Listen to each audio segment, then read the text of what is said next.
Boa noite, sejam todos bem-vindos a mais uma edição do Resenha Semanal. Vamos, ao longo dos quase 60 minutos, apreciar os temas que marcaram a última semana. A semana essa que foi caracterizada logo pela contínua ação de atos xenófobos na África do Sul. E para analisar este e outros temas, como habitualmente, temos em estúdio os nossos convidados, a quem saúdo, a começar pelo Sr. António Muxanga. Muito boa noite, Sr. Muxanga. Boa noite, muito obrigado. Cita, muito boa noite. Boa noite, obrigada. Temos também o Sr. José Manuel. Muito boa noite, José Manuel. Pois bem, estão criadas as condições para, então, ao longo dos quase 60 minutos, analisarmos os temas que marcaram esta semana. Vamos a começar mesmo este programa a olhar para os atos xenófobos que fizeram regressar ao país quase pouco mais de 2.000 moçambicanos, sendo que 500 chegaram mesmo com a ajuda do governo, repatriados da África do Sul, devido à vaga xenófoba na África do Sul, sendo que outros pouco mais de 1.000, pelos meus próprios, conseguiram retornar ao país. Sr. Muxanga, a começar por si, esses atos xenófobos que, na verdade, acabam por ser uma repetição do episódio de 2008, de que forma o governo sul-africano poderia ter trabalhado ou de que forma deve trabalhar para evitar a sua repetição?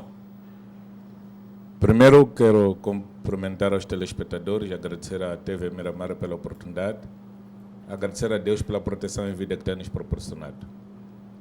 Indo concretamente à sua questão, diria que é difícil prever o que poderia acontecer, mas dado o fato do governo sul-africano ter experiências de coisas desta natureza que foram acontecendo no passado, tendo em conta que há informações segundo as quais os atos foram preparados, primeiro por uma reunião dirigida pelo Rei Zulu, depois seguido pelas reuniões que os vários chefes ndunas de várias povoações lá foram fazendo, penso que se os serviços de inteligência do Estado sul-africano tivessem trabalhado com vontade de travar a questão, poderiam ter travado. A segunda questão é que nós vimos imagens de estrangeiros a serem assassinados, a serem espancados e a polícia sul-africana assistir. Mas quando foi a vez dos estrangeiros se organizarem para retaliar, a polícia já estava lá com todos os meios. Portanto, há uma cota à parte da responsabilidade pela parte do Estado sul-africano em virtude dos seus agentes não terem sabido agir em bom tempo para evitar que o pior acontecesse. Exato. Como é que olhou para a contínua vaga de violência xenófoba na África do Sul? E tivemos mesmo na última sexta-feira o Julius Malema a discursar no Parlamento, a dizer que o presidente Zuma deixou as coisas acontecerem e que não condenou de forma como devia ser. Boa noite. Efetivamente, o que está a acontecer na África do Sul deixa qualquer moçambicano triste. Eu, como cidadã, tenho estado a acompanhar as notícias que nos chegam da África do Sul e, de fato, dá para ver que o presidente Zuma deixou que as coisas efetivamente fossem para além e neste momento, ele está, digamos que, atado a um colete de forças, porque ele tem que gerir o seu mandato, mas também tem que gerir as expectativas do povo moçambicano, do povo africano, quiçá do mundo, que olha hoje para a África do Sul com muita tristeza. Portanto, a intervenção do Julius Malema, eu devo dizer que surpreendeu pela positiva, porque ele disse exatamente o que muitos de nós gostariam de poder dizer ao presidente Zuma. O Julius Malema fez a intervenção que, no meu ponto de vista, cabia portanto, ao presidente da República, portanto, a Jacob Zuma, pronunciar-se naqueles termos e, mais do que pronunciar-se, tomar ações concretas. Portanto, cabia ao presidente Zuma não só antecipar-se, como também propor à mesa a discussão, levar ao Parlamento, levar à consideração portanto, da nação sul-africana, do mundo e dos povos que sofrem com esta onda de xenofobia, atos concretos. O que é que ele efetivamente vai fazer? Tivemos uma aparição muito tímida dele. Primeiro foi do rei, de forma também muito incipiente a contradizer-se, a dizer que não, afinal de contas os estrangeiros são bem-vindos, mas o caldo já estava derramado. Portanto, do governo também esperava uma aparição mais enérgica. O que o presidente Zuma foi entrar na onda, podemos assim dizer, foi entrar na onda do que ele disse, o que eu estou a dizer, o que qualquer um que é diretamente afetado tem estado a dizer. Portanto, nada de concreto, nada palpável que mostre que há um plano de ação que está a ser levado a cabo para travar esta onda de xenofobia. Quer-me parecer que isto teve um rastilho que foi lançado e a ação começou, mas não há nada que leve ou que indique que há algo que está a ser feito para estancar esta onda que já vai longa. Sr. Zé Manuel, até onde vai esta vaga de violência? É uma repetição? O continente africano está a fazer as páginas mundiais de informação. Será que justifica-se entrarmos nas primeiras páginas desta forma? A província de Maputo vai ficar de pé para receber o presidente do MDM, que vai fazer uma visita a esta província para revigorar as estruturas do partido, revigorar o partido e a sua presença a nível dos órgãos da Assembleia Municipal e Assembleia Provincial. Bom, respondendo à sua questão, de facto, o que nós vimos na África do Sul foi extremamente vergonhoso, porque isto compara-se a alguém que na sua residência entra um agressor durante a noite e ele só grita às 12 horas. Quer dizer, o presidente Jacob Zuma, não é, faça aquilo que estava a acontecer, não disse palavra nenhuma. E muito tarde, passado quase uma semana, é que sai nas televisões a condenar os atos. Portanto, isto mostra claramente que o governo sul-africano tem uma cota à parte em tudo aquilo que aconteceu, digamos, das matanças que aconteceram na África do Sul dos estrangeiros. Deixa-me dizer que quando nós vimos nas televisões, vimos nos jornais, o assassinato, digamos, triste do cidadão Emmanuel Sithole, em que foi esfaqueado, todos vimos, não é? E o próprio presidente sul-africano disse ao jornalista que testemunhou, viu e escreveu, disse que, olha, aquele jornalista não tinha um sentimento patriótico, porque aquelas imagens não eram para serem divulgadas. Portanto, logo a partir daí, estamos aqui frente a uma situação que temos que começar a rever o comportamento do nosso vizinho. Quer dizer, que nós, como bem dizia o escritor Miyakoto, que nós fomos os guarda-costas, o povo moçambicano foi o guarda-costas de Jacob Zuma, enquanto ele estava aqui, nesta cidade de Maputo, procurado pelo apartheid, nós o protegemos, como a ele, como a outros cidadãos sul-africanos que estavam aqui, nós demos casa, demos mesa, demos tudo, até que eles pudessem conseguir vencer o apartheid. Hoje, são os mesmos que nos dão as costas e, ainda que nos dessem as costas apenas, ainda nos matam. Quer dizer, isto não tem qualificação nenhuma. A verdade, porém, é que está de parabéns o Julius Malema. Isto mostra, digamos, a importância do papel da oposição em qualquer governo, em qualquer sociedade, em qualquer Estado. Julius Malema foi tão brilhante e ensinou ao seu próprio presidente qual era a postura a tomar, o que é que deve ser feito, o que é que os sul-africanos deviam fazer, digamos, na relação com os seus próximos, que somos nós moçambicanos. Portanto, uma vez mais, condenar a ação do governo sul-africano e, acima de tudo, saudar os moçambicanos que estão respondendo a esta vaga de xenofobia com calma, com paciência, com civismo e com muita educação, que são valores característicos do povo moçambicano. Pois, José Manuel, e por falarmos de casa, fez referência aqui à casa que os moçambicanos cederam ao presidente Jacob Zuma, na altura que se refugiou aqui no país. Os moçambicanos e outros estrangeiros foram acolhidos em campos de futebol transformados em locais de acomodação, viviam em péssimas condições pelas imagens que nos chegaram. Como é que podemos interpretar, portanto, esta ação, esta reação? Eu penso que esta questão do acolhimento dos cidadãos moçambicanos ou sul-africanos, digo, zimbabuianos e outros vítimas, a questão não está no acolhimento. A questão, quando a pessoa está a fugir, foge para qualquer sítio do agressor. Portanto, o que foi feito, de facto, onde quer que fosse necessário acomodar esses nossos compatriotas, era isso que era necessário, claro, com as condições mínimas para poderem viver. Mas o importante não é criar hotéis ou criar, seja lá o que for, é evitar que situações desta natureza possam acontecer. Evitar completamente. E a África do Sul tem uma das melhores polícias do continente africano, né? Tem um dos melhores exércitos do continente africano, se não mesmo do mundo. Portanto, não tem sentido. Tem um dos melhores serviços de inteligência, aquilo que entre nós chamamos de CIS. Eles têm um melhor serviço de inteligência entre nós já. Portanto, aquela situação foi programada pelo próprio governo, aquela situação foi efetivamente medida, qual o alcance ia ter, e aconteceu através, digamos, apenas instrumentalizado o rei Zulu para poder dar o pontapé de saída. Mas eu acho que tudo foi foi orquestrado com um simples objetivo: desviar a atenção dos problemas internos que a África do Sul está a atravessar, da insatisfação crescente que os sul-africanos têm para com o sistema governativo que eles estão a ter lá, com a governação em particular de Jacob Zuma, acusado de corrupção e etc, etc. Portanto, isto foi tudo orquestrado para desviar atenções dos próprios sul-africanos.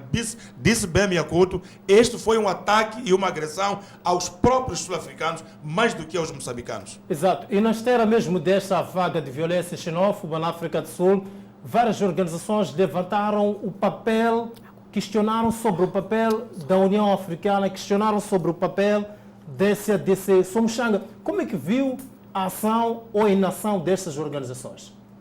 Bom, primeiro deixa-me dizer que eu estou decepcionado com o próprio meu governo. O nosso governo mandou um vice-ministro do interior desconhecido até pelo próprio povo moçambicano. Aquele vice-ministro, mesmo eu que sou deputado da Assembleia da República, conheci-o naquele dia quando apareceu nas câmaras e a televisão disse que era vice-ministro moçambicano. Portanto, o próprio governo moçambicano geriu tão mal este dossiê, de uma maneira muito vergonhosa e de uma maneira muito baixa, porque não havia melhor coisa do que socorrer. São cerca de 3 milhões de moçambicanos que residem naquele país. Portanto, no lugar de alguém que se diz chefe do Estado, estar a fazer presidência aberta na província de Maputo e Gaza, o que ele deveria ter feito era cancelar isso e ir à África do Sul para tentar ver o que efetivamente está acontecendo. Talvez tivesse medo de ser esfaqueado também, mas o que se fez não foi suficiente. Segundo, o governo sul-africano tem condições mínimas para... Desculpe cortar, tivemos o Presidente da República a repudiar por 2 vezes estas ações xenófobas. Mesmo que tivesse repudiado 10, 50 vezes, a voz dele não é ouvida pelos sul-africanos, primeiro porque os sul-africanos não escutam português. Este é um governo que está a cometer erros.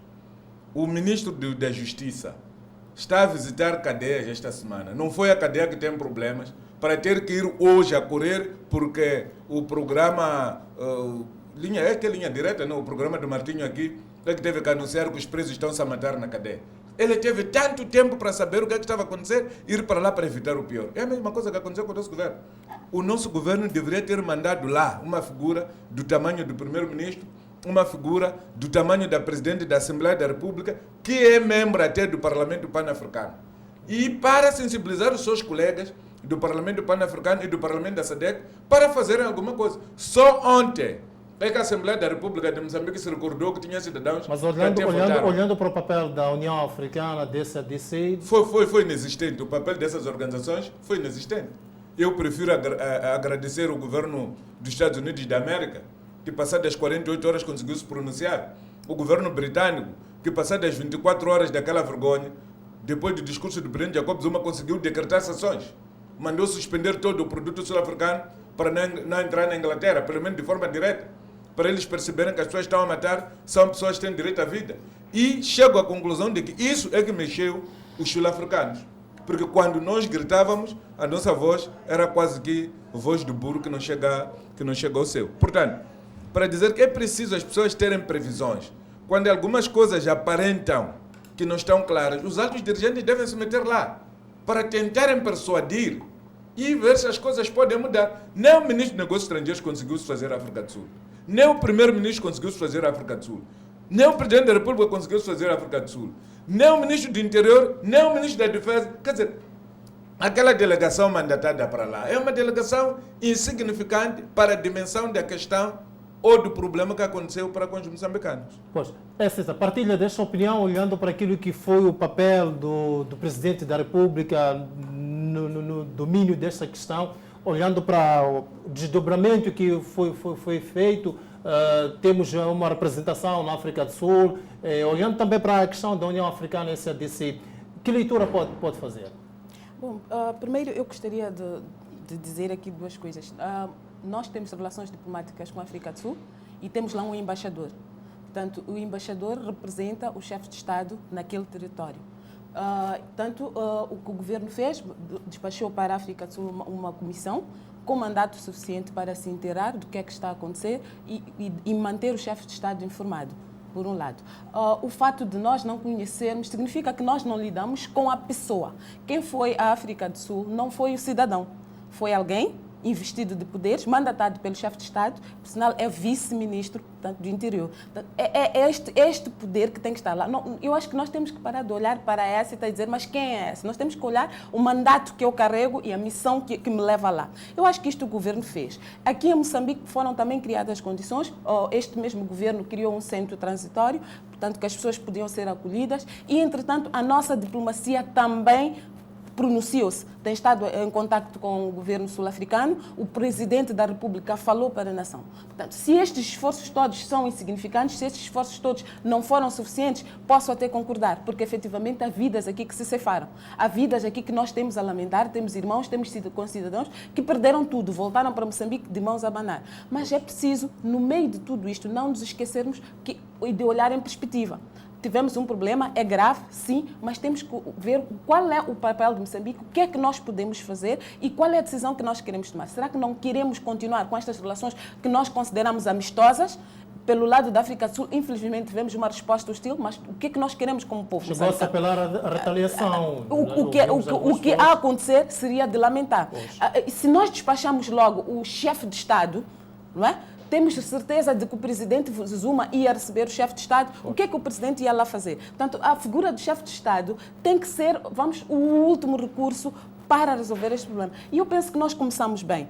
Concordo que todos os pronunciamentos tristes, vamos lá, carregados de mágoa, porque efetivamente morreram pessoas. Efetivamente temos cidadãos que perderam tudo, mas é preciso olhar em perspectiva. Eu prefiro olhar e dizer que medidas estruturantes estão a ser tomadas para que estes atos não se repitam. Mais do que retaliar, é preciso criar condições para que Moçambique e África do Sul possam efetivamente ser povos irmãos, possam poder falar sobre os seus problemas de forma amistosa e à mesa, portanto, do diálogo, num ambiente de paz que dois irmãos devem ter.